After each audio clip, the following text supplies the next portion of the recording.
Her her Mahadev my YouTube family. आज सरस्वती पूजा के शुभ अवसर पर मैं आप लोगों के लिए एक कहानी लेकर के आई हूँ जो कि बहुत अच्छी कहानी है। तो आप लोग ये कहानी ज़रूर सुने। एक समय की बात है, बहादुर नगर नाम का एक गांव था जो शहर से बहुत दूर था। उस गांव के एक तरफ घना जंगल था और दूसरी तरफ बड़ी सी नदी बहती थी। इस गांव का शहर से कोई संपर्क नहीं था।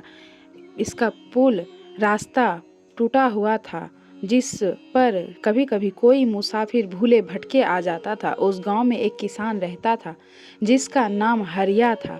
बहुत मेहनती था। उसकी एक बेटी भी थी जो बहुत मुश्किल से पढ़ती थी। हरिया उसे बहुत मुश्किल से शहर ले जाकर परीक्षा दिलवाता था। सरस्वती माता की राधा पर ऐसी कृपा थी कि राधा बचपन से ही अपने आप पढ़ती थी और शहर जाकर परीक्षा देती थी। तब भी वह हमेशा अव्वल आती थी।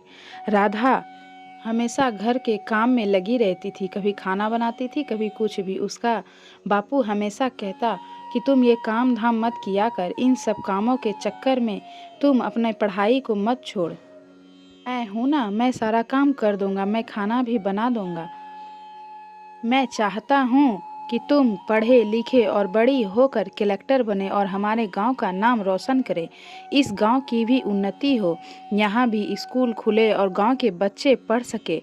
उसके पिताजी हमेशा यही बात अपनी राधा से बोलते थे कि तुम सपना पूरा कर दे। मैं दिन रात मेहनत करूँगा पर तुझे कलेक्टर बना के ही रहूँगा।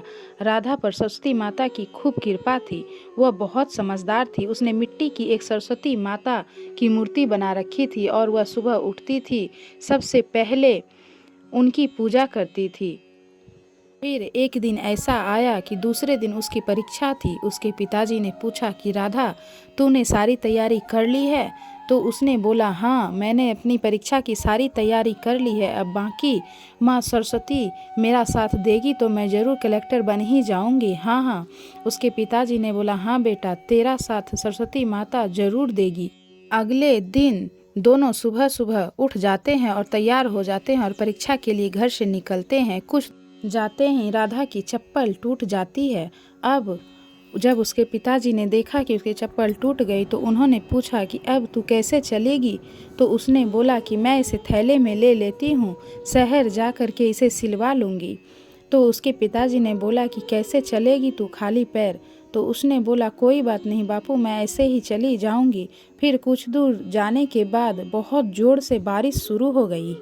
देखते ही देखते बारिश इतनी तेज हो गई कि बाढ़ आने के हो गई। लेकिन राधा और उसके हौसले ना थमने का नाम नहीं ले रहे थे। वो आगे बढ़ते चलते जा रहे थे। उन्होंने देखा कि पीछे एक गाड़ी उसके पास आकर रुकी। गाड़ी का कांच खोल के एक औरत बोली, सुनिए, यहाँ से शहर का रास्ता किस तरफ पड़ेगा?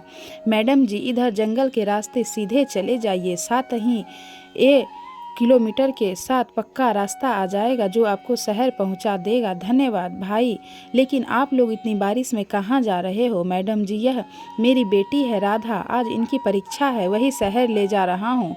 अच्छा चलो तो आओ हमारे साथ चलो, हम तुम्हें छोड़ देंगे। नहीं नहीं मैडम जी, हम चले जाएंगे, कोई दिक्कत नहीं है, आ जाओ बैठ जाओ गाड़ी में। इतनी बारिश हो रही है, कैसे में तुम सब नहीं पहुँचेगो, लेकिन हमारे कपड़े गीले हैं और गंदे भी हैं, आपकी गाड़ी खराब हो जाएगी। कोई बात नहीं राधा, आ जाओ बैठो गाड़ी में। राधा और हरिया उस औरत के साथ गाड़ी में बैठ जाते हैं। देखते ही देखते वे लोग पक्के रास्ते पर आ जाते हैं। अब राधा कुछ चैन की सांस लेती है। मैडम जी, आपका बहुत बहुत धन्यवाद। राधा ने उस औरत से कहा, हमारी मदद करने के लिए शायद मेरा आज पेपर छूट जाता अगर आप हमारी मदद नहीं करते तो। उस औरत ने कहा, इंसान होने के नाते मैं आपकी मदद की हूँ।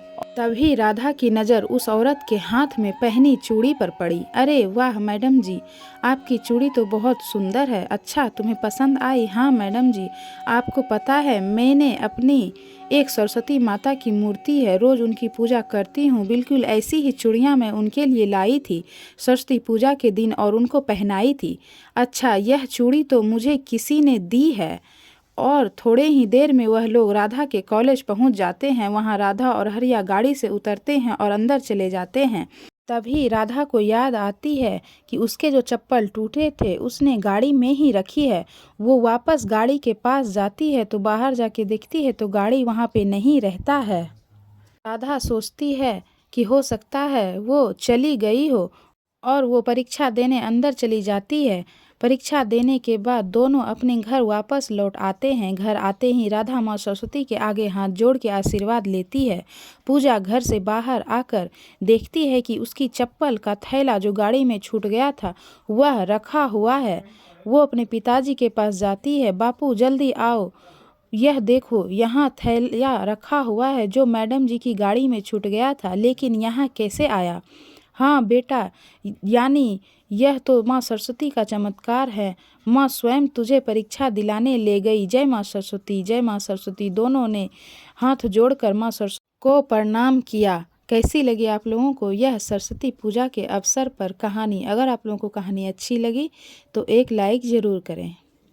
जय माँ सरस्वती। हर हर महादेव।